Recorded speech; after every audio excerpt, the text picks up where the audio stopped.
मेढक की यात्रा। एक बार सुंदरवन में मेढकों का एक समूह वन यात्रा पर निकला। जंगल में आगे जाते हुए उनके दो साथी एक गहरे गड्ढे में गिर पड़े। जैसे ही मेढकों को यह बात पता लगी, सब ने उस गड्ढे को चारों ओर से घेर लिया और कहने लगे कि अब इन दोनों का निकलना असंभव है।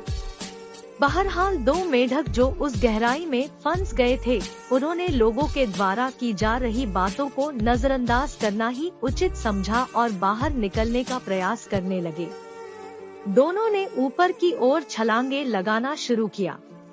प्रारंभिक असफलताओं के बावजूद भी प्रयास जारी रखा और हर बार गिरने के बाद वह ऊपर की ओर छलांग लगाते।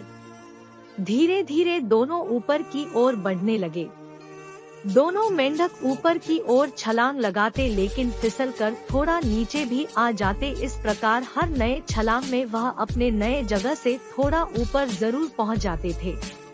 अथक प्रयास करते करते हुए ऊपर तक पहुंच गए, जहां से कुछ और गिनती के छलांग के सहारे वो उस गड्ढे से बाहर निकलने में कामयाब हो जाते।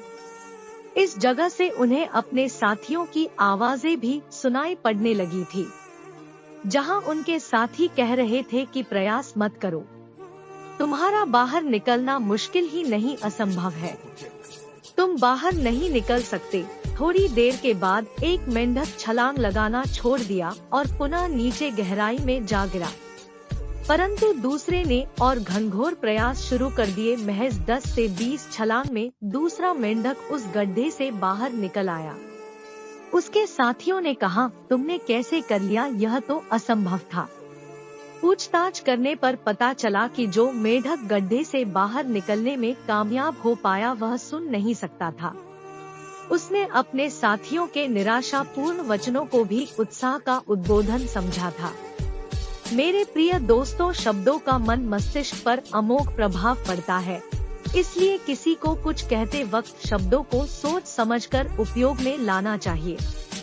आपके उत्साहपूर्ण वचनों से किसी को नई जिंदगी मिल सकती है, तो आपके ही वचनों से किसी की जान भी जा सकती है, किसी का सब कुछ नष्ट भी हो सकता है। इसलिए वाणी का प्रयोग सदा सहज और संतुलित होकर ही करें।